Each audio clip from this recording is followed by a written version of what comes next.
आज कई सारे न्यूकमर और कई सारे नई स्क्रिप्ट उसी तरीके से नई-नई कहानियाँ लेकर के आ रही हैं और कहीं न कहीं वो लोग अब मुझे संपर्क कर रहे हैं कि अगर मैं मनोज बाजपेयी को अच्छा लगे तो ये फ़िल्म जल्दी बन जाएगी। ऑडियंस धीरे-धीरे करके एक ऑडियंस बनी जो मेरे काम में उन्होंने दिलचस्पी दिखाना शुरू किया। ओटीटी के कारण भी मुझे बहुत फ़ायदा हुआ।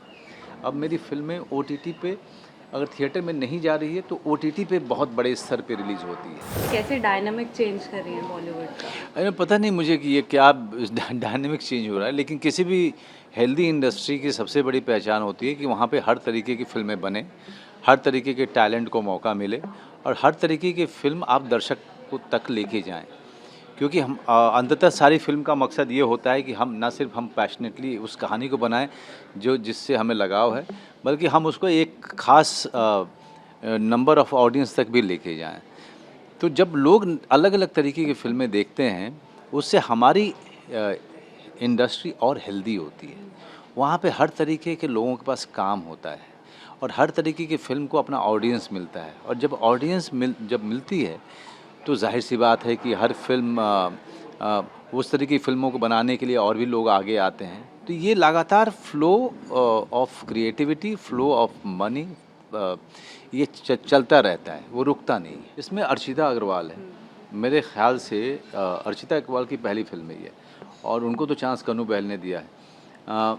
लेकिन उसने इतनी बढ़िया परफ़ॉर्मेंस की है, ऐसा लगता ही नहीं है कि उसकी पहले ऐसा लगता है जैसे ये उसकी 30वीं फ़िल्म है, 35वीं फ़िल्म है। तो इसका सबसे बड़ा श्रेय जाता है डायरेक्टर को जिसने उसके साथ और सारे एक्टर्स के साथ हमारे साथ वर्कशॉप किया और हमें पूरे तरीके से हमारा हाथ पकड़ करके वो आगे लेके चले। जब नए एक्टर्स आते हैं तो एक नई एनर्जी आती है, एक नए तरीके की परफॉर्मेंस आपको देखने को मिलती है और जब वो आपको सरप्राइज़ करते हैं जिनका कोई नाम ना हो तो वो सरप्राइज़ बहुत बड़ा होता है। अरे मैं अपने केस में देख चुका हूँ। तो एक नया एक्टर नई एनर्जी और नए तरीके का उत्साह लेकर के आता है और वो फ़िल्म में हमेशा फ़ायदा करता है और फ़िल्म के लिए हमेशा फ़ायदेमंद ही होता है। आप अपने स्क्रिप्ट भी ढूँढ रहे हैं, कहानी भी ढूँढ रहे हैं और डायरेक्टर भी चूज़ कर रहे हैं। राइट। आप न्यूकमर ये निडरता कैसे आती है? क्या विश्वास होता है जब आप नए डायरेक्टर के साथ काम करते हैं? देखिए नीरज क्या है कि जब आप एक 15-20 साल एक इंडस्ट्री में रह चुके होते हैं और 15-20 साल रहने के बाद मैं 10 साल पहले की बात कर रहा हूँ, मुझे इस बात का एहसास हुआ कि इंडस्ट्री में उस तरह की चीज़ें नहीं लिखी जा रही है जो मैं करना चाहता हूँ।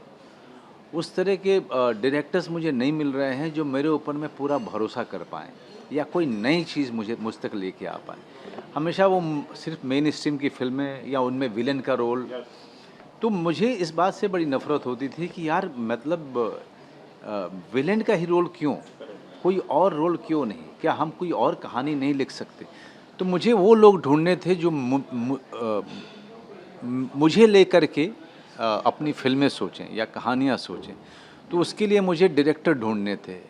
मुझे उन डायरेक्टर्स की स्क्रिप्ट को पढ़ना था। उसमें से एक स्क्रिप्ट लेकर के फिर मुझे उस फ़िल्म को बनने में मदद करनी थी। फिर उसको फ़िल्म को बनाने में मदद कीजिए, फिर उस फ़िल्म को बेचने में मदद कीजिए, फिर उस फ़िल्म को थिएटर तक लेके जाने में आप कोशिश कीजिए। तो उसमें मेरी मशक्क़त बहुत थी और आप लोगों ने देखा है वो दौर मेरा कि मैं अपनी फ़िल्मों को ले करके मैं भटकता रहा हूँ।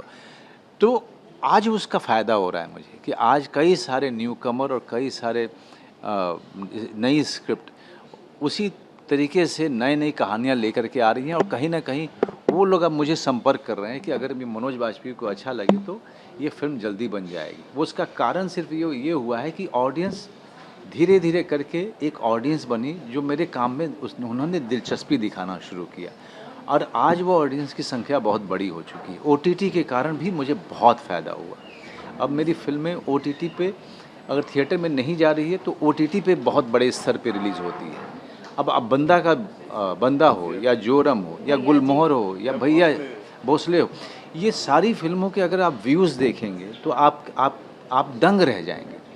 अगर सिर्फ़ बंदा के मैं व्यूज़ की बात करूँ, अगर उसको पैसे से अगर आप आँकने जाएँगे, तो आपको वैसी ब्लॉकबस्टर अभी तक हुई नहीं है, अगर सिर्फ़ पैसे से आँके तो। लेकिन इसका मतलब ये भी है कि एक दर्शक वर्ग है जो मेरी फ़िल्मों में रुचि दिखा रहा है और मेरी ज़िम्मेदारी इस बात की है कि मैं उस दर्शक को नई-नई कहानियाँ दूँ, नए-नए टैलेंट उसके सामने लेकर के आ पाऊँ। क्योंकि जब नया टैलेंट होता है, उसके कहानी कहने का और सोचने का ढंग बिल्कुल अलग होता है। वो मनोज बाजपेयी से वो सारे परफ़ॉर्मेंस वो जो देख चुका है, वो नहीं चाहता है। वो कुछ अलग तरीके की डिमांड लेके आता है, वो मुझे पुश करता है कुछ और नया करने के लिए। मुझे दिक्कत होती है, मैं परेशानी से गुज़रता हूँ, लेकिन वो मुझे लगातार कोक्स करता रहता है, दबाव डालता रहता है कि मैं कुछ और नया अपने अंदर से ढूँढ करके लोगों के सामने रखूँ।